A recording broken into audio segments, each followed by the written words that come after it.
김미화의 역전의 용사들 시작합니다.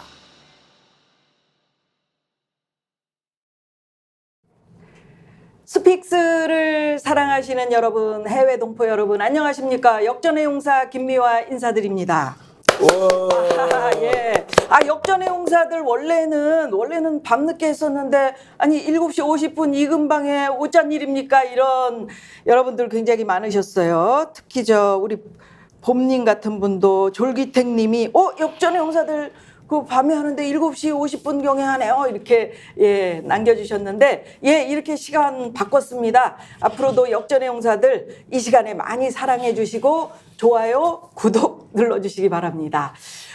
제가 지난주에 한 주 동안 역전의 용사들 진행을 했었어요. 근데 제가 깜짝 놀란 게 제가 운영하고 있는 용인에 김미화 마을이라고, 거기에 역전의 용사들 보고 왔다 하시는 분들이 굉장히 많으셨어요. 그래서 저는 깜짝 놀랐습니다. 유튜브 중에서도 우리 스픽스의 위력, 대표님. 그렇습니까? 어떻게 된 겁니까?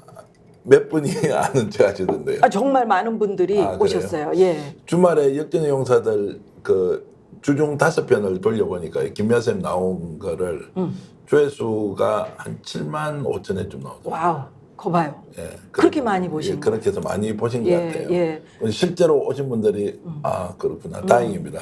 아니, 그러니까 깨어있는 여러분들이 대단하다고 생각하는 게, 저도 이 공중파 생활을 41년 하고 있지 않습니까? 그런데 이 뉴스를 다 믿으시면 안 돼요. 역시 여러분들은 유튜브를 통해서 진실에 더 한 걸음 가고, 그 다음에 특히나 역전의 용사들, 아주 깊이 있는 분석해주는 우리 역전의 용사들 아니십니까? 여러분 많이 사랑해 주시고요. 자, 오늘 역전의 용사들 또 한 분 한 분 소개를 해드리도록 하겠습니다. 먼저 비겁하지 않은 똑순이 노영희 변호사. 어서 오십시오. 네. 예, 미디어워치 변희재 대표 반갑습니다. 안녕하십니까. 네, 그리고 스픽스의 정계환 대표. 반갑습니다. 근데 뭐 저는 실제 조회수가 많이 안 나오지만 변 대표 주말에 인터뷰한 거요. 조회수가 무려 25만여 나왔어요. 우리 오차익 선생하고 같이 한 거. 오. 예. 아무래도 이제 보수가 윤석열을 이제 퇴출하러 나섰다라는 문제에서 좀 스픽 독자들이 많은 관심을 가진 것 같습니다. 그래서 25만회가 최근에 인터뷰 하나에 나온 적이 잘 없었는데 25만회가 나왔더라고요.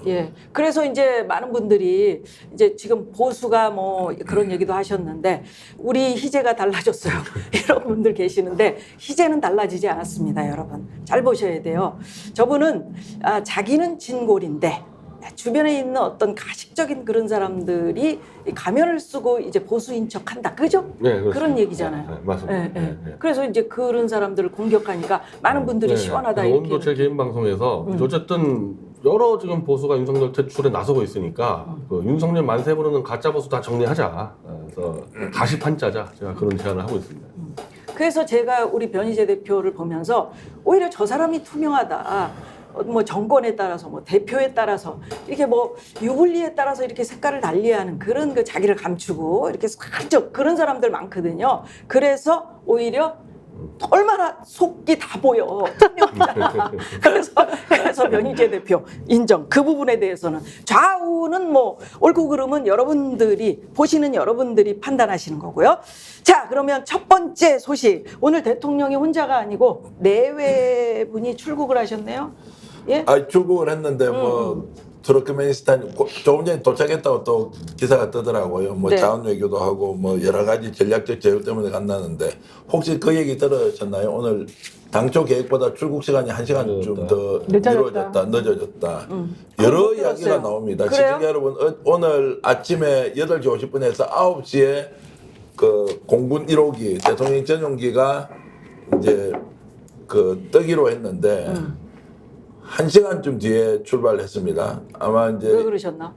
왜 그랬나? 왜 그랬나 이제 여러 가지 설이 나오고요. 이 상황에 대해서 누가 진실을 얘기하는 사람이 없는데, 이렇게 중요한 7박 9일의 해외 순방에 대통령이 도착 시간이 늦었다. 수많은 생각들이 들지 않습니까? 뭐 때문에 대통령이 늦었는지. 뻔한 이야기가 아니라 정말 이런 게 말이 돼? 이렇게 하면서 기자들이 아마 거기에 수십 명이 비행기 안에 타고 기다렸는데 왜 출발 안 해? 왜 출발 안 해? 이렇게 하면서 사실 난리가 좀 났다. 그런데 모른 척하고 떠나버렸습니다. 상상하는 건 이야기하면 혹시 명예훼손 걸리지 않습니까? 노변호사 얘기해도 어때요? 됩니까? 상상하는 건 우리 얘기할 수 있잖아. 뭐가 걸려요? 네, 상상하는 건 안 걸리죠. 아니 사실 적시 안 우리 저 하면. 변희재 대표는 뭐라고 생각해요? 아 근데 상상으로. 사실은 이런 일이 지난번에 있었거든요. 그래, 지난번에 지난번에도, 맞아. 영국의 이 엘리자베스 여왕 조문 때도 그건 물론 당일날은 아니고 한 하루 전인가에 2시간 늦춰져가지고 있었는데 가서 조문도 못했잖아요. 그러니까 사실은 심지어. 그때는 이제 늦어서. 의도적으로 조문을 안 하려고 2시간 늦췄다 이런 소리 나왔단 말이에요. 근데 분명한 거는 어느 정권에도 없는 일이라는 거예요. 이게 해외 순방이 저쪽 스케줄도 있잖아요. 그러니까 이게 늦어지면 안 되는데 빨라져도 안 되고 벌써 2차례가 지금 이렇게 늦어졌다는 거죠. 이거는. 그래서 어쨌든 중요한 건 네. 왜 그랬냐면은 원래 9시에 출발하기로 되어 있었는데 9시 50분에 출발했다는 얘기고요. 거기에 있는 수많은 사람들이 다들 의아해했지만 그것에 대해서 공식적으로 누구도 말을 할 수 없었다. 왜 그걸 말 그러느냐? 못해. 우선 두 가지 버전이 있습니다. 네. 하나의 버전은 대통령이 술 먹고 늦게 올라왔을 것이다. 이게 첫 번째 제일 먼저 나온 버전이었고요. 두 번째 버전은 둘이 부부 싸움을 했을 것이다. 근데 왜 그 근거는 표정이 되게 안 좋았다는 겁니다. 아, 그래, 표정 안 좋더라고요. 부부간에. 네. 네, 그래서 분명히 또 여기 오기 전에 뭔가 집안일이 좀 있었던 것으로 보이고 그것 때문에 이제 아랑곳하지 않고 혹은 다른 일정이나 시간 같은 걸 확인하지 않고 이랬을 것이다. 근데 상식적으로 생각을 해보면 부부가 싸웠다 하더라도 실제 뭐 비행기를 모는 조종사는 딴 사람이잖아요. 네. 그럼 두 분이 싸우거나 말거나 그냥 그분은 가면 되는 거 아닙니까? 운전하고서. 가면 안 되죠. 기자들도 잔뜩 타고 있고 그러니까. 아니 그러니까 가야지. 태우고 다 같이 태우고 그러니까 이 얘기는 무슨 얘기냐면 비행기 안에서 벌어진 일이 아니라 그 그렇지. 바깥에서부터 올라가는 그 시간까지의 뭔가 좀 일이 있어서 운전을 해서 그냥 통상적으로 내 뭐 비행기 뜬 다음에 서로 싸우고 언성 높이고 이런 거의 차원이 아니라는 얘기죠. 아니, 지금 그러니까 나온 시간은 얘기는. 지켜야지. 시간은. 그러니까 시간을 안 지키게 된 이유 중에 하나가 뭐 여러 가지 생각이 있을 수 있겠죠. 뭐 예를 들면 아플 수도 있고 뭐 누가 어떻게 될 수도 있겠죠. 근데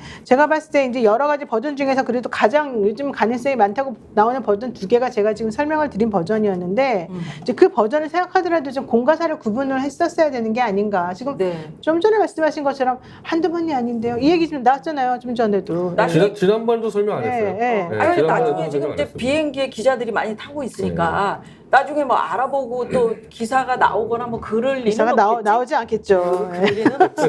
네. 아마도 이제 그 투르크메니스탄에 이제 도착했으니까 기자들이 뭔지 아마 그 대통령을 수행하는 참모들한테 물어볼 거예요. 뭐 때문에 그랬는지 네, 그럼 네. 하지 말라고 하든지 뭐 하라고 하든지. 근데 만약에 이제 수행원 중에 한 사람이 만약에 시간을 50분 동안 1시간 뭐 8시 50분 출발, 9시 출발 뭐 요 두 가지가 있는데 결국 9시 53분인가 뭐 출발했다 그러더라고요.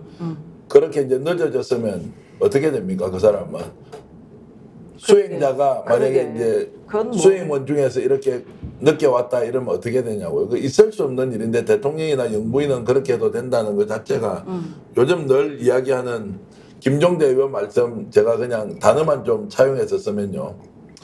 초현실적 국가에 살고 있기 때문에 매일 우리가 경험하는 것이 초현실적 일이다. 네, 이런 진짜 말씀으로 좀 대신하겠습니다. 그러네요. 네, 국민들을 위해서 이러시면 안 되는 근데 거고요. 더 중요한 건 네. 왜 가신 거예요? 6개월 만에 왜 간 거예요? 이 중앙아시아 3국을.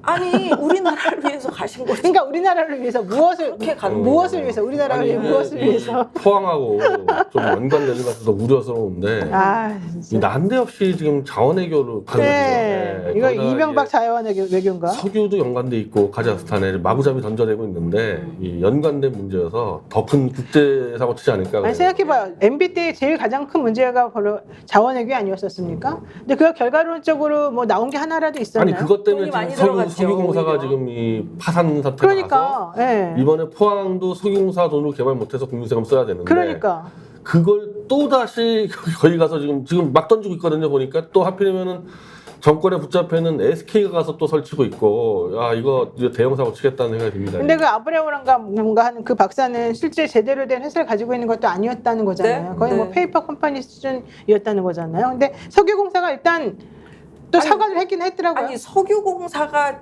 그 아브레우 측에 서서 액트죠. 예. 액트지오 쪽에 서서 국민들한테 이거는 아닙니다. 건실한 회사입니다. 이렇게 해주는 예가 어디가 있었어요? 그러니까 말이 안 되는 예. 거죠. 본인들이 제대로 검증을 해서 그런 제대로 된 예를 들면은 뭐 회사에게 용역을 맡겼는지부터 사실 감사를 받아야 되는 업체예요. 이 업체는 현실적으로는. 근데 그 공사에 간 그 누군가가 대통령하고 엄청나게 친분이 높다는 거 아니겠습니까? 그리고 난 다음에 갑자기 이 사람이 등장을 했단 말이죠. 그리고 이 4년 동안 국세를 탄압해가지고 거의 법인의 자격도 박탈당했던 이 회사가 막 전 세계에서 마치 석유에 관해서는 마치, 제일 대단한 회사인 것처럼 막 소개가 돼요. 그런데 그 사람이 하는 말을 잘 들어보면은요, 실제 석유가 있다는 것도 아니고요, 그냥 누구나 할 수 있는 말이에요.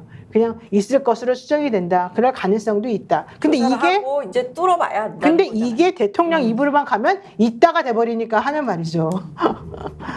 근데 하필 오늘 그거 보셨습니까? 조금 전에 들어오시기 전에 보셨죠? 국민권익위에서 네. 브리핑한 거. 그것도- 이거 뭡니까 이거? 배우자 뭐 제재 규정이 없어서 종결했다. 그러니까 그것도 초현실 아니에요? 네. 명분백 받았는데 아무 문제 없대. 그러니까. 그럼 뭐 다 받았어요 이제. 누가 공직자 다 부인이 주는 사람 있어야지 맞지. 난 공직자 부인이 아닌데. 아니 그러니까 공직자 부인이 이제 이런 거 받더라도 300만 원짜리 명품백 정도 받아도 요 정도는 이제 박절하게 거절하지 못하는 것들을 다 받아가지고 문제 없다고 이제 권익위에서 결론 내준 거 아니에요. 그럼 이걸 받으라고 이야기해 주는 거지 이게 문제가 없다고 하는 것이 말이 되냐고요. 이게 완전 미친 사람인 게요. 여기 보세요. 정승윤 권익위 부위원장이 이렇게 말해요. 대통령 배우자에 대해서는 청탁금지법상 공직자 등의 배우자 제재 규정이 없기 때문에 종결한 데가 끝이거든요. 네, 끝이에요. 근데 이게 정말 말도 안 되는 소리예요. 왜냐하면 이 부정청탁금지법 8조 4항을 보시게 되면요. 뭐라고 나오냐면 공직자 등의 배우자는 공직자 등의 직무와 관련하여 1항 또는 2항에 따라 공직자 등이 받는 것이 금지되는 금품 등을 받거나 요구하거나 제공받기로 약속해서는 아니 된다 이렇게 돼 있어요. 그러니까 그 얘기는 부인에 대한 제재가 없다 하더라도 받으면 안 된다는 조항이잖아요. 그 얘기는 받았냐 안 받았냐는 일단 판단해 달라는 얘기예요. 그렇죠.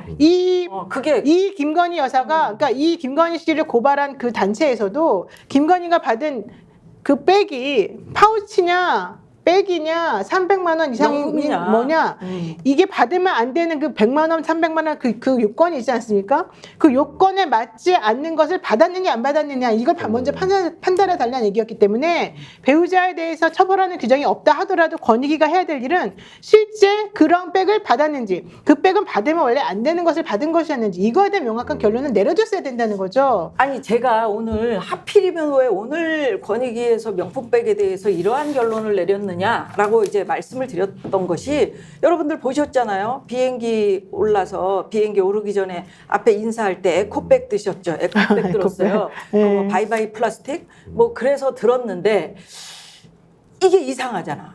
아니 국민들이 볼 때 이런 가식적인 어떤 그런 그 모습으로 느껴지는 듯한 예, 집에 다 알잖아요. 명품백 있는데 왜 저 복장에 저는 무슨 초등학교 그 신발주머니인 줄 알았어요. 물론 뭐 그 복장에 그거 들어도 되지만 그래도 조금 예쁘장한 어떤 에코백은 캐주얼한 복장에 좀 어울리고 그다음에 그런 복장이면 예쁘장한 어떤 싼 백 이렇게 들고 뭐 우리나라에 있는 건실한 기업들 홍보도 좀 해주고 그러시면 좋잖아. 오늘 하필 이렇게 딱 발표를 하고 요거를 딱 에코백을 들고 나갔단 말이에요. 그러면 국민들이 볼 때 어떻겠습니까? 쇼를 한다고 생각하겠죠. 상상이 다 되는 거예요. 집에 명품백 있는데. 더 중요한 건 아니 그리고 네. 이거 제가 아까 말하다 말았는데 더 중요한 건 이 에코백 가지고 쇼한 것도 문제지만 대통령에 대해서 이 권익위가 제대로 얘기를 안 해준 거가 제일 문제예요. 뭐냐면 대통령 배우자에 대해서는 제재 규정이 없는 건 맞아요. 하지만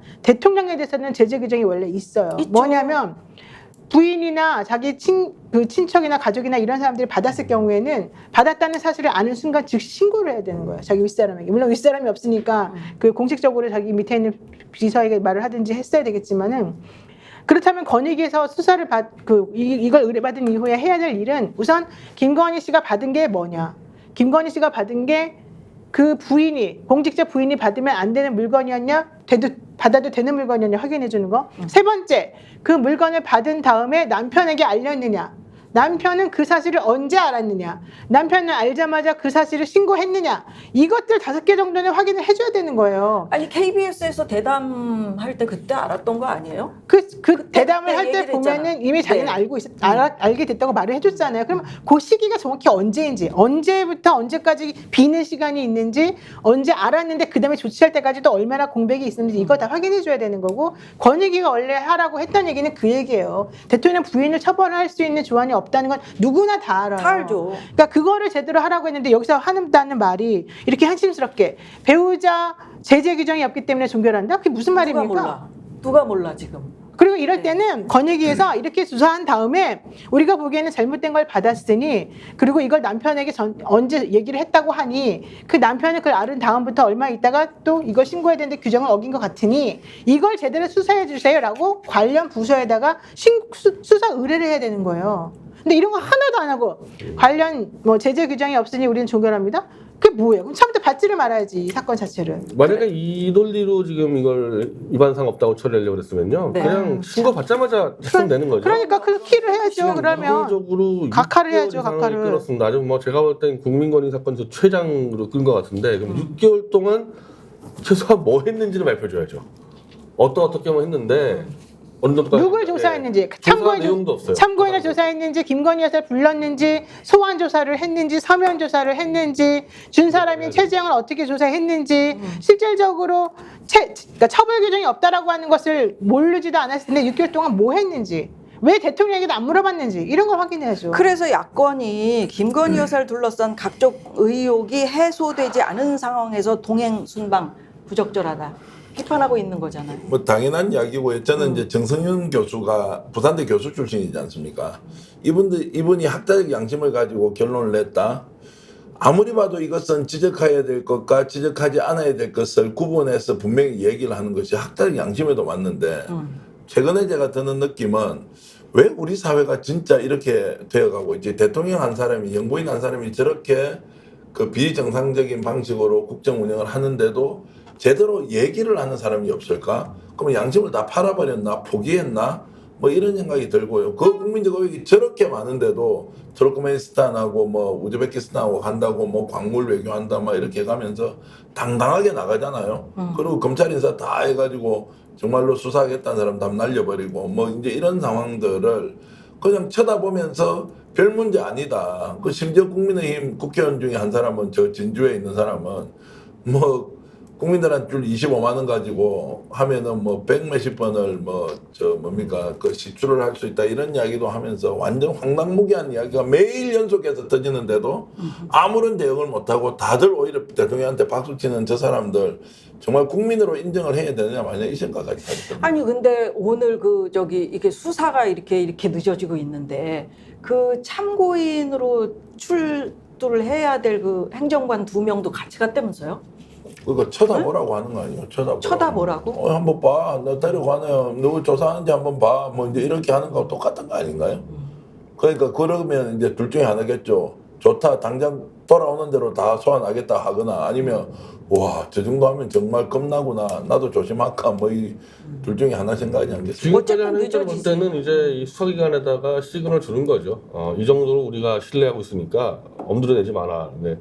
그게 똑같은 사례가 저 장시호 녹취록의 김영철 검사예요. 예. 네, 바로 북부지검의 차량검사로 승진시켜 버렸습니다. 그러니까 이 건도 우리가 꽉 보호하고 있으니까 수사기관에 딴 생각하지 마라는 시그널을 줘버린 거죠. 그러니까 그 참고인들을 만약에 안 데려가면 나 없는 동안에 그들에게 어떤 식으로 니네들이 정보를 받아내고 수사를 할지 모르니 건드리지 말아라. 이제 이런 취지로 저는 데려간 거라고 봐요. 지금 이제. 그럴 수도 있겠네요. 네. 그럴 수도 있어. 근데 이게 지금 뭐 그 대통령실에서는 이렇게 내외가 같이 나간 게 국익을 위해서 더 이상 미룰 수가 없다 이런 얘기를 했대요. 그러니까 지금 국익을 위해서. 국익이 지금 이번 이 3개국 방문 스케줄은 전부 다 자원이에요. 지금 다 자원 가지고 되게 우리가 돈 내고 개발하고 우리가 돈 내고 인수하고 이명박 때 했던 거랑 똑같은 걸 하는데, 근데 그나마 이명박은 어쨌든 건설업자 출신 아닙니까? 그래서 원래부터 공약을 자원 외교로 내놨고, 그 이상득 형 자체도 원래 코오롱에서 그런 일을 했으니까 그런 일을 했는데, 결국 결과가 심각하게 됐지 않습니까? 그래서 뭐 거덜 깡통해서 인수하고 그랬었는데 윤석열은 자원외교에 아무런 연관이 없는 사람이고 지금까지 그 공약도 한 적이 없는 사람인데 포항에서 한번 사고 터뜨리고 그와 유사한 지금 보면 거의 유사해 보이거든요. 이게 나라만 지금 포항이냐 지금 카자흐스탄이냐 다르지 또 한 번에 지금 이 석연치 않은 무슨 어마어마한 리튬 강구를 개발한다니 많이 지금 이거 갑자기 또 튀어나왔습니다. 그러니까 결국에는 이 이명박 쪽에서 아이디어를 얻어서 이 국민 세금을 거의 탕진해 가면서 한번 국정을 한번 좀 바꿔보겠다 이렇게 아니겠어요 이거? 이거 나중에 대한민국이 정말 어마어마한 이제 이 경제적인 피해가 예상되는 일들이죠. 여하튼 그 김건희 여사를 뭐 포토라인에 세운다 이런 얘기 그냥 뭐 뉴스에 매번 뭐 떠들썩하게 나오고 그랬었는데 뭐 거의 뭐 끝난 보니까 뭐 6월 중순까지 뭐 끝난 거 포토라인에 못 세운다. 뭐 세우더라도 뭐 거의 뭐 모델 포즈로 쓸 것 같고 의미가 없는 거예요. 그러니까 수사에 아예 그냥 이 새싹을 그냥 뽑아버리는 것 같아요. 예, 그래서 그러니까 이렇게 외모성. 나라가 돌아가는 게 나는 너무 이상해서 야 이게 내가 진짜 대한민국에 살고 있는 건지 아닌지 구분이 안 될 때가 있는 게요. 지금까지 우리가 일반적으로 생각했던 절차 방식 그리고 아주 특정한 사안에 대한 이해와 그리고 이것이 어떤 식으로든 해소돼 나가는 과정 이런 게 아예 먹히지 않는 이런 사회. 철면피라고 욕해도 소용없고 와 낯짝이 얼마나 저렇게 두꺼운 거야 뭐 이렇게 해도 소용없고 막 달리잖아요. 아무런 제재나 통제 수단이 없어요. 대통령님 저렇게 막 해도 되나요? 진짜 저렇게 해도 됩니까? 그러면 우리 사회가 이거 막을 길이 원래 없는 거예요? 아니면 혹시 그 제도나 규율을 만들어 놓지 않는 거는 대통령이나 영부인은 절대로 그렇게 하지 않을 것이라는 전제가 깔려서 당연히 하지 않을 것인데 네. 그런데 이걸 막 해버리는데 아무런 수단이 없어. 그 대한민국의 날고기는 그 정말로 석학들 그리고 뭐 전문가들 다 모여서 대통령 앞에서 꼼짝을 못 하고 있잖아요. 그렇게 하면서 진짜 좀 심하게 발발발발 싸고 있어요. 그 이런 나라에서 어떻게 지금 우리가 살고 있느냐 이런 질문을 던지면 정말로 어기 막히죠, 어기. 아니 그 이원석 그 검찰총장 이제 임기가 뭐 3개월 이제 정도 9월이면 9월이면 다 끝난다 왔죠, 다 그래서 뭐 기자들이 물어볼 때마다 법 앞에는 예외가 없다 이렇게 딱 얘기를 하셔가지고 뭔가를 좀 해보실 줄 아직은 뭐 기회가 있으니까 해보실 줄 알았더니 계속 이 흐름이 그러니까 이게 실망이에요? 손발이 잘려서 그러죠. 손발이 잘렸어. 검찰총장이 직접 수사하는 게 아니고 그 밑에 있는 지검장 또 그 중앙지검장 밑에 있는 차장 밑에 있는 부장 밑에 있는 수사팀 이제 이 팀들이 쭈루루 내려가서 실질적인 수사가 이루어지는 거거든요. 그 한 차장 검사 밑에 있는 그 부에 또 그 밑에 있는 이제 이 일반 수사 검사들이 이 주인 검사를 맡아가지고 이 사건을 수사하는 건데 원칙적으로. 근데 예를 들면은 수사 의지가 정확히 있어야 되겠죠. 그 해당 지검장이. 근데 검찰총장 혼자 이렇게 딱 정점에 세워놓고 나머지 밑에 있는 사람들 전부 다 다른 사람으로 지금 이번에 인사를 바꿔놨잖아요. 네. 그렇게 되면은 그 사람들이 중앙지검장이든 뭐 누구든 검찰총장 말해 그러면 아 알았어요 하겠어요 하면서 딴 일 하고 딴 거 하고 이렇게 대통령 부인을 외고 가버리고 그럼 현실적으로 사실은 할 수 있는 게 없는 거죠. 근데 이제 내부적으로는 사실은 두 파로 나눠져 있고 아직도 하려고 시도하는 거는 사실이에요. 그래서 지금 이 안에서는 현실적으로 이거 그래서 이번 건은 꼭 소환 조사는 무조건 해야 된다 이런 파가 있고 또 한 파는 이런 게 있어요. 이거는 사실 딴 데서 한 번도 안 말한 건데. 야 특종이네. 소환 조사는 좋아. 네가 그렇게 소환 조사라는 말을 했으니 소환 조사는 한번 시켜줄게. 다만 결론은 이렇게 내버려. 결론은 나와 있고 결론은 이렇게 내버려. 소환 조사는 네가 그렇게 그거는- 했으니 네 얼굴 봐서라도 혹은 내지는 사람들로부터 더 이상 말 안 듣기 위해서라도 소환 조사는 한번 시켜줄게. 대신에 결론은 버킹검이야. 이런 얘기까지 사실 지금 나오고 있어요. 그 어떻게 보면 털고 간다는 느낌을 좀 지울 수도 없어요. 건의기도 막 미루고 있다가 지금 아무것도 아닌 걸로 결론을 좀 일찌감치 내든지 지금 막 와서 털어주잖아요. 아 오늘 왜 배를 떨어뜨려? 아니 그러니까요. 네. 그러니까 이제 지금 검찰 수사도 자 포토라인을 어떻게 세울지 모르지만 포토라인 실제 안 쓸 수도 있다고 저는 생각하고요. 털어주고 끝내는 걸로 가서 외국에 나가서는 막 국익이라는 이름으로 자원 매교 뭐 이런 거 저런 거 한다 하지만 실제로 내부적으로는 다 사법적인 문제를 정리정돈하고 가는 이런 상황에 이제 모든 국가기관이 총동원된 거 아니냐 이런 생각이 들어서 지금 뭐 오늘도 제가 사실 민주당 쪽에 뭐 모 의원하고 통화를 하면서 진짜 잘 싸워야 된다. 정말요. 민심이 어떻게 돌아가는지 진짜 잘 싸워야 된다. 속도전이 너무너무 중요하다. 속도 지금 놓쳐버리면 죽도 밥도 안 되는데 지금 국민들이 이제 지치기 시작했고 더 이상 지금 봐주지를 못한다. 지금 거리로 나갈 에너지도 없고 이런 상황에서 정말로 민주당이 제대로 잘 해야 한다. 이것은 단순히 뭐 윤석열, 김건희 그 두 사람에 대한 무슨 뭐 평가나 심판 이런 게 아니고 나라가 지금 무너지고 있는 걸 어떻게 지금 바로 세워서 가야 될 것이냐 이런 부분에 집중적으로 노력을 해야 된다. 본인 뭐 감옥 가는 거 전혀 겁내지 말고 아예 정면 돌파해서 막 진짜 맞붙어야 된다 이런 말씀을 제가 뭐 분해서 얘기를 좀 했어요. 아니 감옥 가는 거는 겁나죠. 아니 겁나지만 그 어떻게 합니까? 국회의원들이 감옥 가는 거 겁나가지고 할 말 못하겠습니다. 지금 뭐 지금 아니 압수수색만 또 많이 시작됐어요. 아, 그래요? 예, 뭐 압수수색 막 가기 때문에 이거 지금 압수수색하고 내한테 올까 말까 이런 거 고민해야 될 게 아니고 세상에 고소 고발이라는 게 얼마나 많이 있는데요. 이렇게 압박 넣으면 다 잡아갈 수 있는데. 그렇죠. 그러니까 지금 네. 어떻게 해야 돼요? 그럴 때는 그러면 열심히 맞서 싸우는 거 외에는 최선의 공격이 최선의 방어다 이런 생각해야 되는 거 아닌가요?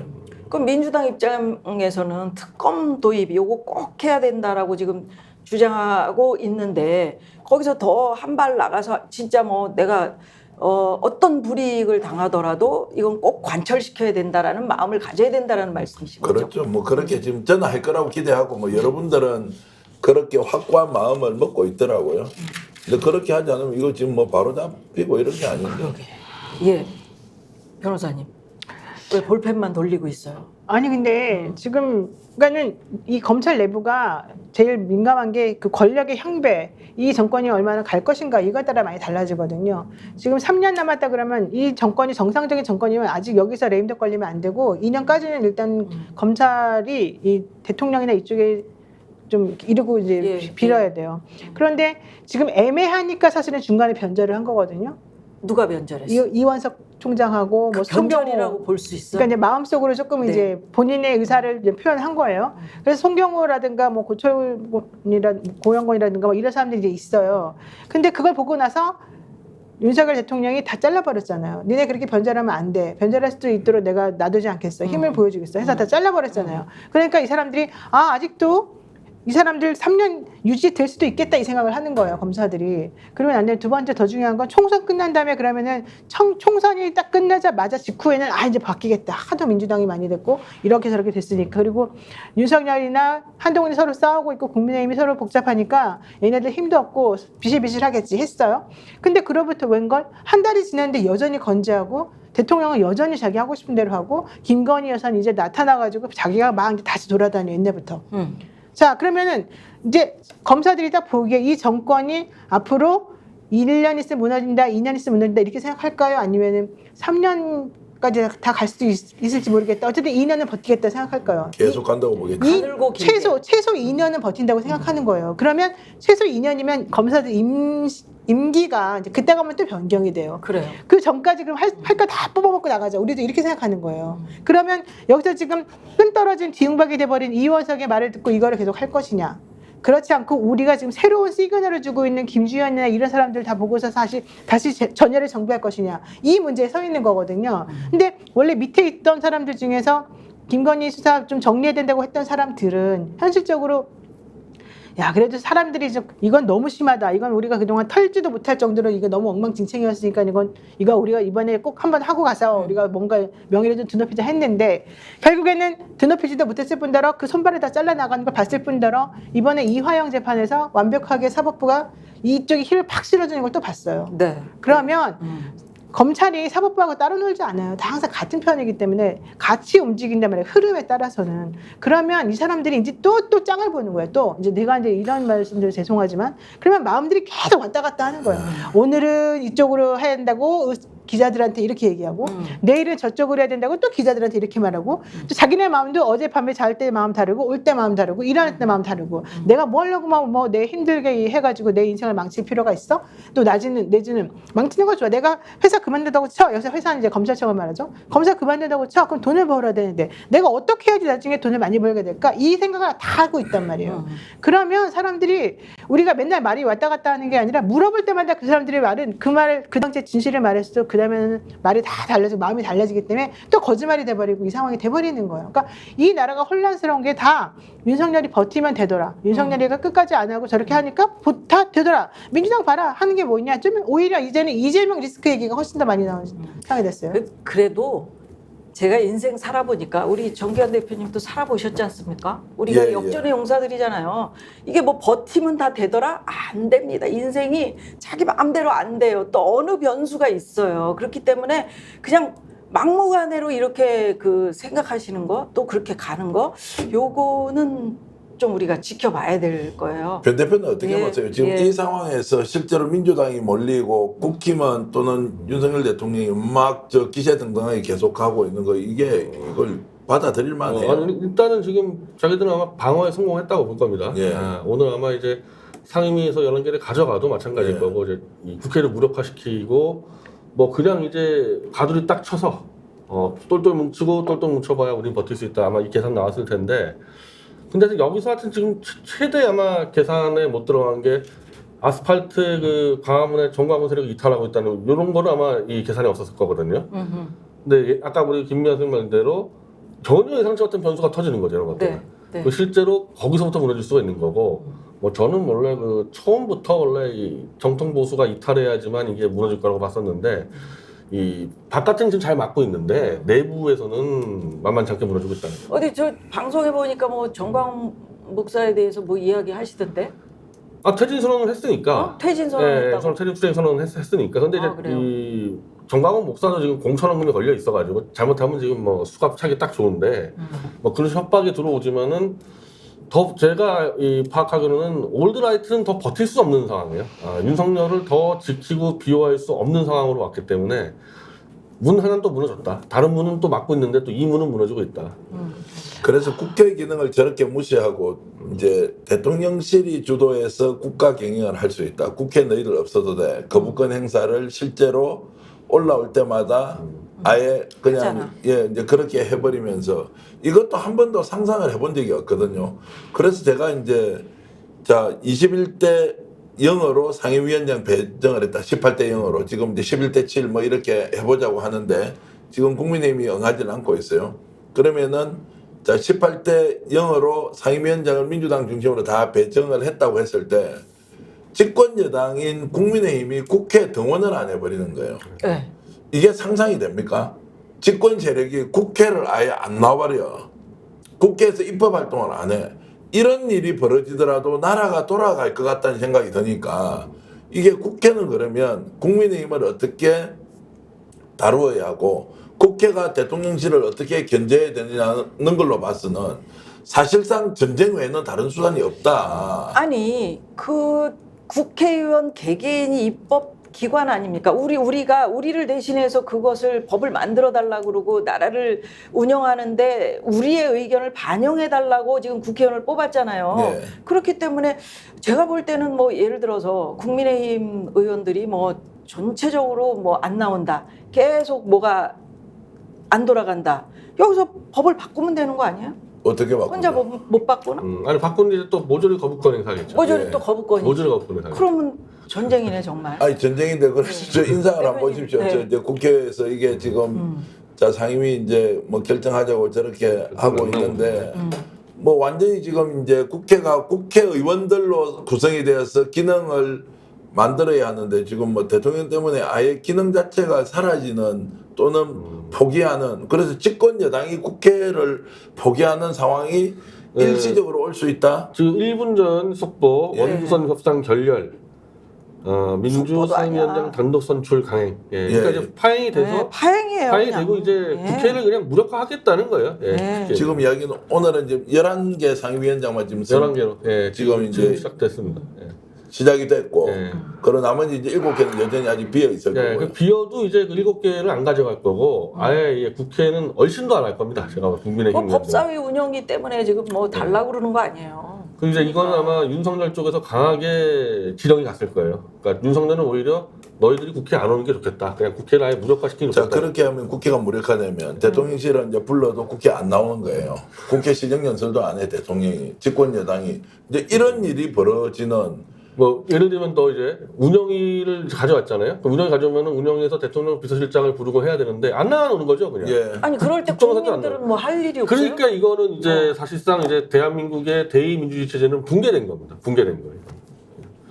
모든 걸 다 이제 우리 국민들이 총선 때 투표해가지고 의원들한테 맡긴 거 아닙니까? 행정부 같이 가라고. 근데 이거 안 하겠다 그러면은 대의민주주의 체제는 붕괴가 됐으니까 뭐 더 직접적이게 하면 이제 직접 민주주의 할 수밖에 없는 거예요. 국민들이 나서는 수밖에 없는. 예를 들면 뭐 혁명을 한다거나 진짜 그 수밖에 없는 거죠. 근데 현실적으로 상임위원회들이 이제 하는 활동이 무엇인가를 생각을 해보세요. 네. 위원회들끼리 모여가지고 하는 것은 그 각 행정부처들의 뭐 담당자들이나 이런 사람들을 불러가지고 실제 그 부처들의 일이 잘 돌아가고 있는지, 그 다음에 뭐 어떠한 종류의 입법이 필요한지, 뭐가 문제인지 이런 것들을 확인하는 게 사실은 이제 상임위원들이 하는 일이란 말이에요. 근데 지금 예를 들어서 국회가 그런데 오라 그래도 오지 않고 상임위 구성이 제대로 안 됐고 안 한다고 해서 나라가 안 돌아가는 건 아니에요. 그러니까 나라의 일은 원래는 정부가 하는 일 그냥 정부가 하는 일대로 돌아갈 거예요. 네. 근데 그런데 우리들에게 비춰지는 모습은 그냥 민주당이 목리 부려서 아무것도 양보를 안 해가지고 상임위를 다 자기네가 장악하더니 결국은 국민의힘이 일도 못하게 하고 아무것도 못하게 하는구나 라는 얘기만 쭈르륵 나오게 할 거예요. 지금 사실 그 전략도 쓰고 있다고 제가 들었어요.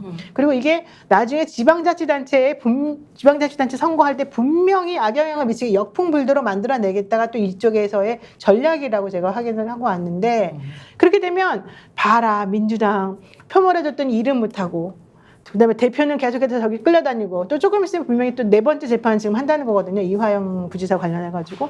그리고 난 다음에 국민의힘 사람들 대통령하고 우리는 협업하려고 했는데 민주당이 맨날 딴지 걸어가지고 아무것도 못하게 하니 우린 일을 할 수가 없습니다. 이렇게 계속해서 대외적으로 선전하고 다니고 이렇게 될 거잖아요. 그럼 국민들이 보기에 일이 돌아간다고 생각하겠어요? 안 돌아간다고 생각하겠어요? 뭐가 문제라고 생각했어요? 게다가 장차관들이나 이런 부처에서는 상임위원장이나 이런 사람들이 뭐 자료 달라 그러면은 원래 자료 달라준 대로 주고 일 처리를 협조해줘야 되는데 그거를 안 해요. 뺀질하면서 탈만하기로 한다는 거예요. 그럼 현실적으로 그거를 제대로 일을 할 수 있는 상황이 안 되면 국민들이 보기에 아 쟤네는 정말 무능력해 시끄럽게만 해 일도 못하고 맨날 자기네 뭐 딴 얘기만 하려고 그래 이런 식으로밖에 일이 안 된다는 근데 거예요. 우리 17대인가 그때도 그 이런 상황이었죠.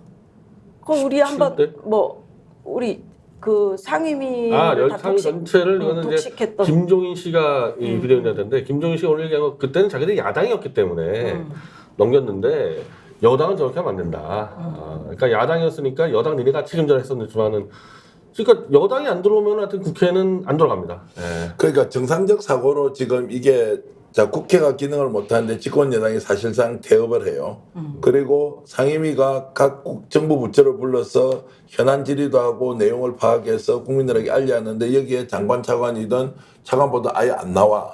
그럼 국회 기능이 사실상 마비되잖아요. 네. 자 이러면 국회가 할 수 있는 거는 출석 거부에 대해서 뭐 고발을 할 수는 있지만 그것이 실효성이 있나 없나 이제 이런 문제까지 따져볼 겨를도 없이 어떤 문제가 생기느냐. 국회 기능이 완전히 이제 중단되잖아요. 자, 이 상황에서 민주당이나 또는 국민들은 어떻게 해야 되느냐. 이거 지금부터 질문 던져놓고 대안을 저는 찾아야 된다고 보죠. 맞습니다. 아예 아무것도 안 하잖아요. 그러면은 사실상 마비인데 노 변호사님 말씀대로 국가는 돌아가. 왜냐면 뭐 정부 부처는 각자 자기 일 할 일 하는데 그러면 행정부를 견제하고 통제하고 그리고 감사하는 기능을 아예 국회가 하지 못하도록 만들고 대통령은 행정부하고 그냥 일방 독주로 가고 있을 때 과연 국민들이 자 민주당 너희들 못했어 이렇게 할 가능성이 있기 때문에 민주당이 지금부터 여기에 대한 전략과 전술을 잘 세워서 제대로 지금 싸워 나가야 된다고요. 사실상 국가의 기능이 마비됐는데 책임은 여야가 같이 진다. 근데 누구 때문인데? 대통령과 집권 여당 때문인데 이런 상황이 올 것을 대비해서 뭔가 대책을 마련해야 한다는 생각이 듭니다. 그리고 우리가 지난번에 얘기했지만 이화영 부지사의 그 죄에 대해서 그 사람의 죄는 죄다. 그런데 왜 거기에다가 슬쩍 그 지금 아까 우리 노영희 변호사가 얘기했듯이 이재명 대표를 걸어서 같이 이것을 묻혀서 나가려는 그런 시도가 있지 않느냐. 그래서 거기에 대해서 또 비판하시는 분들 굉장히 많으시던데 뭐 조국 혁신당 같은 경우는 여기에 대해서는 침묵하고 있고 그렇죠. 이걸 또 당 차원으로 또 이렇게 말하기 좀 곤란한 부분이 있을 거예요. 조국 혁신당 대표도 그렇고 이재명 대표도 그렇고 거기에 대해서는 이제 아무 말도 안 하죠. 뭐라고 얘기할 다들. 예. 수가 없는 근데 이제 이 사건이 왜 이렇게 비화가 됐는지 그 흐름을 조금 살펴볼 필요가 그 있는 흐름을 거죠. 좀 얘기 좀 해주세요. 근데 그 흐름이 사실은 이제 엄청나게 길어요. 이 흐름의 얘기가 현실적으로는.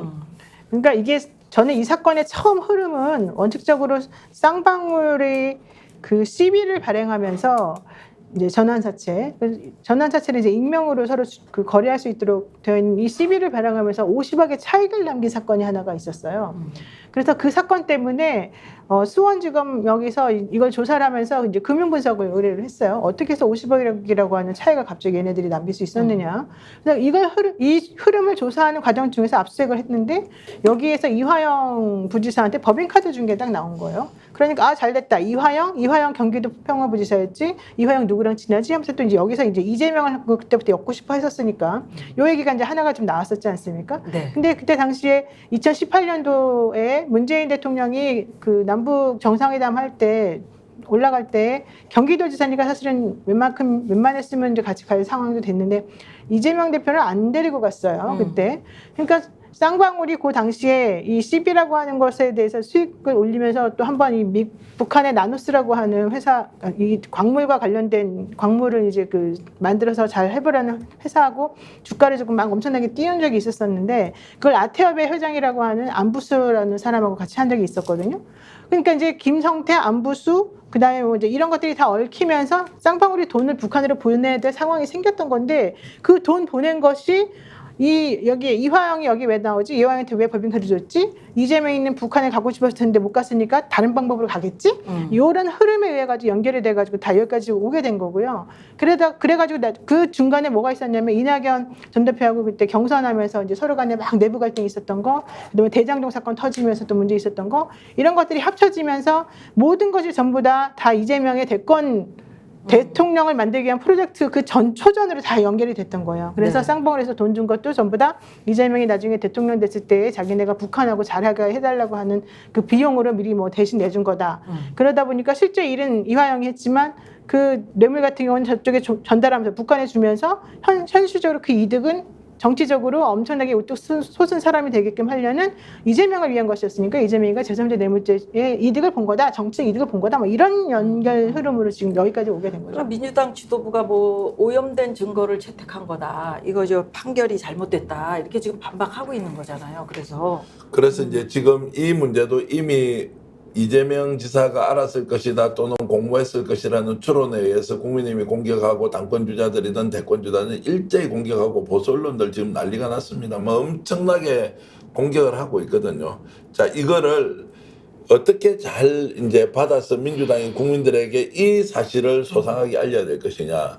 그 특검도 오늘 제가 취재를 해보니까 특검의 내용은 검찰에서 수사하는 과정에서 불법 행위를 너무 많이 저질렀다는 것을 특검하자는 건데 특검하는 이유가 이재명 사법리스크 해소하려고 특검으로 맞불을 놨다 이런 식으로 얘기를 한단 말이에요. 네. 진실이 굉장히 왜곡되어서 알려지고 있고 그렇게 해서 지사 선택에서 자신에게 유리한 것만 계속 드러내놓고 있는데 이미 프레임은 판사가 1심 선고를 하면서 결론을 그렇게 냈기 때문에 굉장히 불리하게 돌아가죠. 네. 근데 여기에서 절대로 민주당은 주춤하거나 이래서는 안 된다. 정확하게 할 이야기하고 싸울 거 싸워야 되지. 여기에서 무슨 중도층이 어떠니 무당층이 어떠니 이런 방식으로 돌아가는 순간 죽도 밥도 안 된다는 생각이 들기 때문에 정면으로 승부할 것은 꺼내놓고 확실하게 맞불을 놓고 싸워야 하지. 그렇지 않으면 프레임에 말려서 밀릴 가능성이 상당히 높다. 이런 우려를 좀 전하고 싶습니다. 그럼요. 아니 표를 그렇게 왜 우리가 많이 드렸는데요.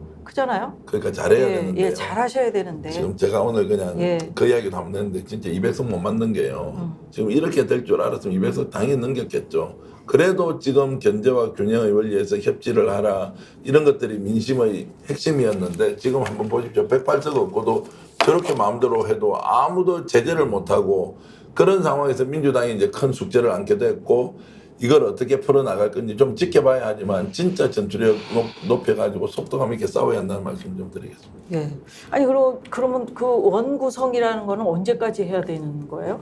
원래는 원구성은 어디까지? 시간은 지났는데 원래 7일까지 했어야죠. 뭐 그러니까 지났죠. 아니, 근데 뭐 그리고 아마 이제 이제 원구성은 오늘 7개는 정해지고 11개 정해지고요. 정해지고. 뭐 조만간 뭐 이번 주 안에 다시 7개 정해지면 뭐 이번 주 안에 끝나겠죠. 13일까지 다 한다 그러니까 그랬죠. 싸움의 양상이 완전히 달라져야 되고요. 지금까지 해왔던 협상하자, 여야 만나자 이런 수준으로는 지금 이 정권을 통제할 수 없다고 저는 생각을 하고요. 그랬을 때 민주당이 어떤 카드로 나올 건지는 두고 봐야 하고 뭐 저도 그 카드를 가지고 있는 것은 아니지만 지금 상황은 매우 위중한 그리고 상황이다라는 인식으로 뭔가 저는 대책을 아마 세워야 크게 되거든요. 두 가지 흐름으로 이제 나올 거라고 보는데 이제 민주당에서는 이 거리로 나가면서 이제 마치 예전에 이제 87년도처럼 범국민적 이 저항연대를 구성을 하려고 그러겠죠. 일단은 이게 이제 하나의 방법인데 요 틈을 타고 이 개헌론자들이 또 치고 나올 겁니다. 예, 개헌론자 치고 나와서 야 이렇게 이 독식하면 안 되지 않냐, 그리고 다 마비되지 않냐 이래서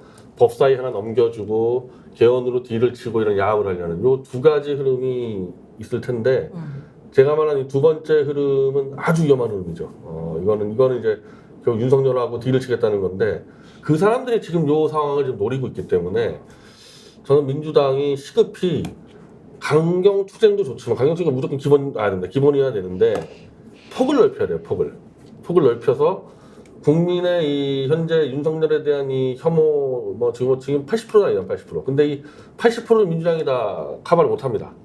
네. 이 사람들 윤석열도 싫지만 또 민주당도 싫어하는 사람 많기 때문에 이걸 벽을 부수고 최대한 폭을 넓혀야 되는 거죠. 국민적 지지폭을. 그래서 그게 아마 가장 중요한 숙제일 거라고 봅니다. 그게 과거에 왔던 이제 뭐 작년까지 했던 좌우중도 그렇죠. 합작 뭐 예, 이런 예, 이제 예. 큰 범국민 운동 이렇게 가야 된다고. 그러니까 예를 들면 지금 정광훈 쪽은 지금 나온단 말이에요. 나오면은 이 사람들하고도 연결이 돼야 되는 거예요. 이 사람들까지. 그래서 폭을 넓혀서 포위를 해야지 민주당이 고립돼서 싸우면은 190석을 가져도 의미가 없어 버립니다. 아니 민주당 안에서도 지금 의원들이 말씀하셨던 것처럼 누구는 개헌파들. 네, 법사위 하나 가지면은 뭐 운영위는 저쪽이 주고 이게 그 형평에 맞는 거고 여태까지 우리가 그런 원칙을 따라서 갔던 거다라고 주장하시는 분도 그렇죠. 그러니까 이제 계시는데 한 달 정도 이제 막 국회가 공전되고 이제 또 민주당한테 엄청 막 다 책임 전가하지 않겠습니까? 그러면은 거 봐라 관리를 따라야되지 않냐 해가지고 법사위 운영이 넘겨주고 좀 다시 좀 논의해보자 이런 게 나올 거예요 민주당에서. 근데 그렇게 하면 안 돼요. 네. 왜냐면요, 이게 되게 나이브한 생각인 게, 물론 관례대로 하고 상대방하고 안 싸우고 더 크게 목소리 안 나오게 하려면 적당히 달라는 거 3개 중에 1개 주고 2개 우리 가져오고 그럼 되겠지라고 근데 생각하겠죠. 그건 상식적일 때. 그게 근데 바로 그 말이에요. 근데 그렇게 해가지고 만약에 그런 식으로 일을 진행을 시켜버리게 되면 큰일 나는 게 지금 대통령은 보통 대통령이 아니에요. 일반적인 대통령하고 다르고요. 박근혜 대통령하고도 다르고 이명박 대통령하고도 달라요. 훨씬 더 세게 권력을 가지고 자기 마음대로 하는 사람이기 때문에 대통령과 관련된 모든 것들에 대한 정보가 민주당에 하나도 없어요. 그러니까 꼭 가져와야 될 것은 운영위가 되겠죠. 첫 번째.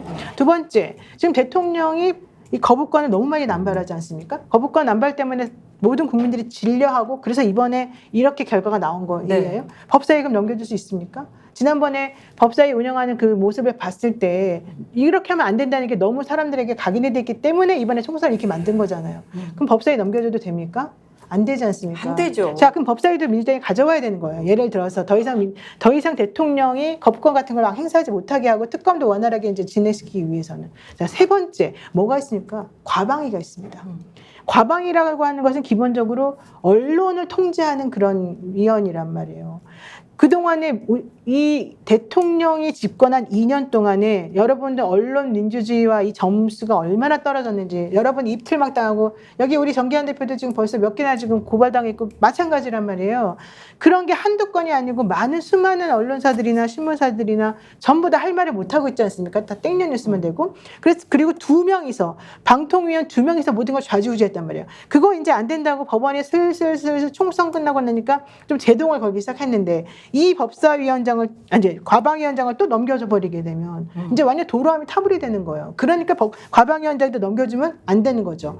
이 세 개는 무조건 민주당이 가져와야 되는 거예요. 네. 그러니까 국민의힘 입장에서 이 세 개는 자기네가 가져가야 되는 거야. 그러면 그동안의 관례는 뭐 여기가 여당이었으니까 여기가 야당이니까 서로 나눠 가지는 게 맞지 그건 않느냐. 서로 또 상식적일 운영위원 국회의장하고 법사위원장은 같이 가면 안 되니까 바꾸는 게 맞잖아라고 말했으나 지금 그거를 따질 여유가 없다는 거죠. 지금 그거는 뭔가 좀 나라가 정상적으로 돌아갔다는 말이고 지금 그게 아니기 때문에 민주당 내에서도 그런 거 가지고 싸우지 말고 하나 좀 주지 욕심이 많아 이렇게 말하면 말은 좋게 들리지만 아무것도 일어날 수 없기 때문에 사실은 싸우는 거죠.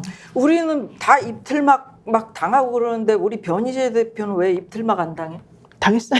이 사람도. 아, 당해요? 난 저도 이제 기소 하나 됐잖아요. 당했는데 네. 뭐 그건 그 옛날 아니, 최근에. 정부가 고소한 게 아니고 저는 윤석열 정권에서 고소한 건 하나도 없어요. 그 SKT가 그러니까요. 고소한 거니까. 예, 저 같은 경우는. 그러니까 왜 이게 고소를 안 해? 과거에 우리가 이제 군사정권 시절에 뭐 그냥 뭐 학생운동 같은 거 조금 해보고 이랬지만 지금 검찰 독재정권 하에 살면서 정말 총선이 지나면 뭔가 좀 바꿔줄 것이다. 그래도 기본하겠지.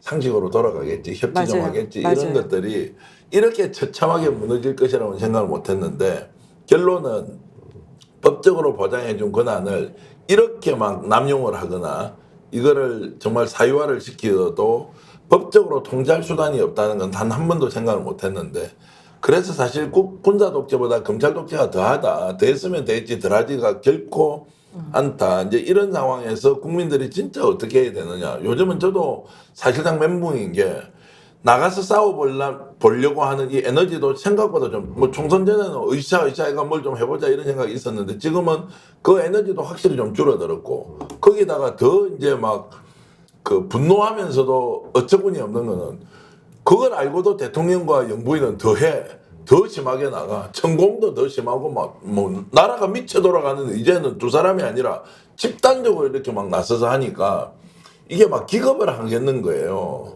국민 입장에서는 총선 때 할 거 다 했죠. 예. 최대한 해서 192석까지 만들었으면 할 거 다 해준 거죠. 그거는 왜 200석 못 만들어줬냐고 따질 수는 없는 거 아니겠습니까? 이제 그러면은 그 기반을 가지고 이제 만들어내야 되는 야권하고 이제 제약까지 이 모든 머리를 짜내서 만들어내야 되는 거죠. 책임지고. 그러니까 그 지금 이제 뭐 총선에서 국민들이 할 걸 다 했다라고 우리 변시 대표가 얘기하시는데 그렇지 않아요. 우리 국민들이 굉장히 지혜로우시다고. 우리 뭐 저 투표할 때 보면은 딱딱 벌써 균형과 견제 이거 딱 맞춰서 딱 뽑아주시잖아요. 이번에도 어떤 의미가 있으실 거라고 저는 생각을 하고 그 이제 정치하시는 분들이 국민을 믿고 좌 보고 우 보고 그러지 마시고 이제 국민을 믿고 가셔야지. 국민이 원하는 바가 뭔지 지금 확 달려주세요 그러면 달리고 멈춰주세요 그러면 멈추고 그런 자세 아까 얘기하셨지만 꼭 그렇게 하셔야 됩니다. 정말로. 예. 똘똘 뭉친 권력 가진 소수가요. 절대 다수의 선량한 사람들 이렇게 제압해서 끌고 갈 수 있다는 게 신기하지 않습니까? 앞으로 누군가 정권을 잡는 사람도 똑같은 방식으로 할 거고 그게 실제로 일부 지자체에서는 그런 현상이 나타나 가지고요. 완전히 지금 뭐 수령이 돼 가지고요. 뭐 고을 사또 원님이 돼 가지고 뭐 자기 마음대로 하더라도 예전 같으면 눈치도 보고 이랬거든요. 이제 그런 것도 안 봐요. 막 이렇게 달려나가는 이런 나라가 왜 이렇게 정말로 우리들을 충격으로 이렇게 빠뜨리는지 저는 이해를 잘 못하겠는데 하여튼 요즘 여러 가지 고민이 계속 여러 가지 생겨서 고민이 되네요. 그래요. 그 네. 국민을 믿고 있지 않고 저도 국민의 한 사람은 뭘 해야 되는데 뭘 해야 될지 뭘 해야 되지 우리는? 계속 나와서 이제 이렇게 비판하고 차곡차곡 쌓아 나가는 이 일 외에는 예. 뭐 할 게 없긴 하지만 그래도 크게 하시는 거예요. 아니 그렇게 해놓는데 이제 반응이나 호응이 생각보다 안 높고 그리고 지금은 지쳐서 떨어져 나가는 사람들이 막 보이니까 우리라도 남아서 여기 뭐 댓글 남겨주시는 우국 중정님이나 이런 분들처럼 뭐 열심히 이제 하기는 해야 하는데 사실 많은 사람들이 호응하면 힘도 좀 나는데 그런 것들이 빠지는 게 눈에 보이니까 예. 참 이게 이제 힘들구나. 그래서 이제 지금 민주당이나 정치권에서 좀 더 분발하라 이런 말씀을 좀 드립니다. 아니라니까요. 국민들이 지혜로우시다고. 알겠습니다. 국민들이 지혜롭고 지혜로우시죠. 예. 네. 야권이 심판받을 수도 있는 거죠. 예. 이 정도 그렇지, 좋아했는데 뭐냐 도대체 이건 내가 통제 못하고 야권이 먼저 심판받을 수도 있는 거죠. 이러면. 야권이? 야권이. 예. 아니 이 정도로 의석수 만들어졌는데 윤석열 통제 못한다. 그럼 니네가 무능한 거 아니냐 이런 여론 나올 수도 있는 거죠. 그러니까 그런 여론이 안 나오게 잘 하셔야 된다라고 정신 차리고 해야 얘기하는 돼. 거잖아요. 그러니까 지금까지 예. 우리가 봐왔던 경찰도 저렇게 무력화돼서 뭐 검경 수사권 독립, 야 저 사람들은 뭐야 요즘 보면요 검찰이나 경찰이나 뭐 다를 게 하나도 없는데 이런 생각까지 드니까 수사기관의 공정성이라는 거 균형 감각 아예 없다 이런 것들이 눈에 보이니까 야 국가기관을 뭘 믿어야 돼 이런 생각이 네, 드는 예. 거죠. 오늘 기사 하나 난 거가 있는데요. 요거는 한번 제가 좀 끝나기 전에 말씀 잠깐 들어보고 싶어요. 네. 그 경찰하고 검찰하고 여러분들이 수사를 받으러 가잖아요. 네. 근데 경찰 수사를 받다가 자살한 사람하고 검찰에서 수사받다가 자살한 사람하고 숫자를 비교를 해봤대요. 그랬더니 경찰에서 수사를 받다가 그 돌아가신 그런 분들보다 검찰에서 수사받다가 돌아가신 분들의 숫자가 13배가 넘고 13배가 더 많다. 13배가 넘고요. 진보 정권하고 그다음에 보수 정권에서 자살자, 수사받다가 자살한 사람의 숫자를 비교해봐도 보수 정권에서 훨씬 많다는 거예요. 보수 정권에서 훨씬 더 자살한 사람이 많다. 네, 수사받다. 그만큼 인권에 대한 네. 유린이 더 일이 심하다. 더 심하고 못 견디게 만들었다는 거예요. 야, 자존심을 이게 바로 그냥 짓밟아버리는 이게 바로 지금 여러분들이 이 지금 현재 돌아가고 있는 이 상황에 대한 전제 사실로서 알아두셔야 될 겁니다. 이거 되게 중요한 뉴스입니다. 이게 한겨레 21에 나온 건데요. 한번 여러분 시간 되시면 한번 찾아보세요. 아니 되게 중요해요. 이거. 국민들도 지금 그런 생각을 많이 하시죠. 우리의 자존심을 지금 짓밟고 있는 거예요. 이렇게 무도하게 막 정권을 함부로 휘두르는 거. 그 국민들이 의사 표현을 했는데 그 나의 자존심을 지금 짓밟고 있는 거랑 아니 마찬가지예요. 그러니까 사법고시를 하고 뭐 명문대학 나와가지고 법학 전공하고 또는 법학을 뭐 부전공을 했던 이런 사람들이 국민들을 위해서 좀 더 모범이 되고 좀 선량한 국민들이 잘 살 수 있게 하는 게 아니고 수사 과정에서 그 사람 막 압박 넣어서 죽게 만들고 야 이게 무슨 진짜 욕 나오려고 한다. 진짜 욕 나오려고 이 한다고. 최종적으로 막판 협상에서 법사위가 마지막에 남은 거래. 예. 네. 그러니까 운영위는 양보해주겠다. 그러니까 이러면 안 여당에서 안 돼. 여당에서 여당 그러니까 여당 국민의힘이 여당에서. 민주당에 넘겨주겠다. 예, 근데 대신 이제 법사위는 그러니까 법사위예요. 법사위 안 돼. 법사위 때문에 이거는 협상이 불가능해요. 법사위 때문에. 자, 우리 저 변희재 대표 최선의 옥중서신 이거 뭐예요? 예, 그거 뭐 야, 지금 사실은 서실 저는 받았어요? 아니, 이것도 보니까 깜짝 놀란 네, 깜짝 일인데 그게 놀라요. 감옥에 네, 있는 그거 최세원이 어떻게 변 대표 받았어? 앞으로 왔어요. 미디어 네. 워치 앞으로 왔어요. 저한테 왔는데 이 도대체 사실 이런 거를 보도를 하나도 안 하니까 예. 실제로 저는 전국에 이런 부분들이 바닥에서 큰 여기에 정광고사로 같이 개입되어 있는 건데 이런 거를 보도를 안 하니 그 언론을 보고는 전국 예측이 안 되는 겁니다. 이게 사실은. 그러니까 최선이 작년 말에 JTBC 태블릿을 반환 소송에서 제가 입수를 했는데 그 소송은 제가 다 했습니다. 제가 돈 다 대고 제가 변호사하고 다 했는데 이제 저는 그걸 갖고 이제 정권 타도 운동에 들어가 버리니까 최소한은 야, 안 된다. 나 감옥에 있는데 윤석열하고 싸웠다가 나 언제 풀려나 해가지고 저하고 이제 완전히 이제 결별이 돼버렸다고 이게 문제로. 근데 그렇게 정유라가 돌아다니면서 윤석열 만세, 한동훈 만세해도 아직까지 최소한 지금 감옥에 있지 않습니까? 이게 안 풀려났잖아요, 자기는. 딴 사람들은 다 풀려났습니다. 국정농단 다니는 사람들 다 풀려나고, 심지어 뭐 정호성은 대통령실에 취직이 되고, 공천도 받고 뭐 이런 거인데, 이제 심경 변화가 온 거죠. 최선 심경 변화가 와서, 편지 내용인즉, 더 이상 윤석열 정권은 이제 나는 신뢰하지 않고, 좀 책임 있는 정치 세력이 같이 결합해주면은, 태블릿 PC를 지금 자기가 들고 있는 거를 주겠다. 주면 이제 검증해가지고 같이 하자 이런 제안이 와서요. 현재 이 태블릿 PC를 지금 받으려고 움직이는 쪽이 미디어치, 뉴탐사, 정광훈, 소나무가 있거든요. 근데 자꾸 이걸 가지고 막 돈을 요구하고 막 이런 사태가 벌어지니까 이 사람들이 그럼 차라리 그냥 우리가 진실 규명 공동 비대위를 꾸리자. 이거 돈 가지고 장난하는 것도 아니고 그러면 제 예상대로 되면은 이 좌우 연합 단체들이 와서 이 태블릿 PC를 받아가지고 이거를 같이 진실 규명할 수 있는 그런 기회가 열리는 거고 이거는 이제 윤석열 한동훈한테는 치명타입니다. 치명타. 이거 왜냐면 이 보수 쪽에서 이게 움직이고 있기 때문에 이거는 진짜 이 자기들 앞마당을 그냥 다 뚫어버리는 얘기니까 사실 저 같은 경우는 윤석열을 조기 퇴진할 때는 이 카드를 지금 쓰려는 거죠. 변희재 대표가 잘해야 되겠네요. 최소원 씨하고는 그 뒤에 편지 오고 나서는 서로 연락 주고 받습니까? 그렇죠. 예, 그렇게 하고 있죠. 이제 하고 있고 누가 거의 면회를 한 가고 뭐 면회를 갔어요? 아니 면회 간에 편지를 주고 받죠. 예. 예. 그때 아까 윤석열 문제 때문에 저랑 결별했다가 이제 다시 또 이제 좀 소통이 시작된 거죠. 이제. 근데 그때 정광훈 씨하고도 좀 안 좋지 않았었어요 중간에 누가하고요? 변 변희재 대표하고? 씨가. 아니 당연히 뭐 좋을 수가 없죠. 그러니까. 정광훈은 윤석열 만세 부르고 있는데. 그러니까 그랬는데 다시 또 이제 또 연합하기로 한 거예요? 정광훈은 지금 이제 윤석열한테 배신당했다 그래서 뭐 이제 퇴진 출애까지 선언했으니까. 네. 이제 또 다시 이제 합쳐서 네. 또 합칠 수 있다는 거지. 예, 저하고 통화는 진실- 예, 정광훈 진실을 선 밝히자. 통화를 하고 있어요 저하고. 지금 신혜연수도 같이 지금 예, 하고 신익 있습니다. 대표 마찬가지고 이제 그 사람들은 이제 윤석열 한동훈한테 이제 배신당했고 뭐 이렇게 판단하고 있기 때문에 좀 세게 나올 겁니다 이번에는. 예. 이렇게 또 이 얘기를 나누다 보니까 어느덧 역전의 용사들도 마칠 시간이 됐는데 요거 역전의 용사 마치면서 오늘 제가 느낀 점 대통령이 오늘 출국하면서 그 양복에다 행커칩까지 하시고 진짜 좀 멋좀 냈더라고요.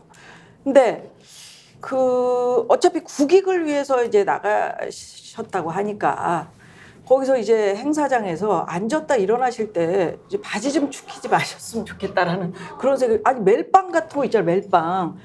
그런 거 누가 좀 그 모시는 분을 아시는 분이 있으면 좀 얘기 좀 해주세요. 아니 근데 그건 멜빵을 매셔라. 김건희 여사가 해야 되는 거 아닙니까 그거? 아니 그렇지 부인이 그 남편을 일차적으로? 챙겨주지. 예. 아니 근데 제가 하여튼 방송 나올 때도 네. 제 부인이 자기가 욕을 먹으니까 잘못하면은 예. 버릇처럼 챙겨요. 아 그래요? 네. 그리고 부인 있다고 자랑하는 거죠. 참모들이 뭐 옆에 있어봐야 의미가 별로 없으니까요. 아무도 그 앞에서 뭐 이빠른 얘기를 할 수가 없고요. 아니 근데 정말로 멜빵을 좀 한번 좀 그 강하게 좀 얘기를 해주셨으면 좋겠다 하는 그럴까요? 바람을 가지고 아니, 근데- 예 멜빵이 필요합니까? 금주가 더 필요합니까? 술도 좀 술을 안 먹어서 술도 좀 어떤 안 분 말씀이 드셔야지. 배가 이렇게 산처럼 나와 있는 게 제발 좀 술을 좀 진짜 먹지 마라. 아니 이런 오늘 이야기. 그 이준석 대표가 한 얘기 있잖아요. 비행기 기내식에 대해서 얘기를 하면서 누가 더 많이 먹냐. 그러면 대통령이 술 먹은 거 이거 그 술도 아마 고급 술 드셨을지도 모르는데 그 가격을 한번 비교해 보면 깜짝 놀랄 수도 있다. 이런 얘기 하잖아요. 그 술을 뭐 콜키즈로 직접 가져갔겠죠. 뭐. 아, 술도 좀 그런 생각이 듭니다. 네. 자, 역전의 용사 오늘도 이렇게 시간 옮겨서 7시 50분으로 옮겼습니다. 여러분 많이 사랑해 주시고 첫 진행입니다. 예, 이번 주 많이 사랑해 주세요. 세 분 수고하셨고요. 끝나면서 저희가 역전에 제가 그러면 여러분들이 탁 민주당도 이렇게 좀 나서시란 말이에요. 자, 역전에 그러면 용사들 진짜 용사들이 예, 그렇게 나갑니다. 하겠습니다. 역전의 용사들!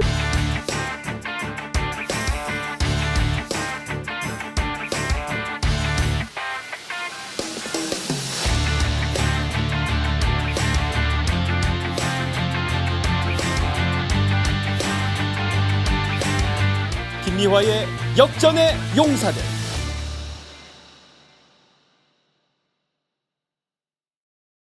스픽스는 말하는 언론입니다. 대세는 유튜브, 그중에서 스픽스. 좋아요, 댓글, 구독, 알림 설정. 여러분이 저희를 사랑해 주시고 우리가 여러분을 사랑하는 4가지 방법입니다.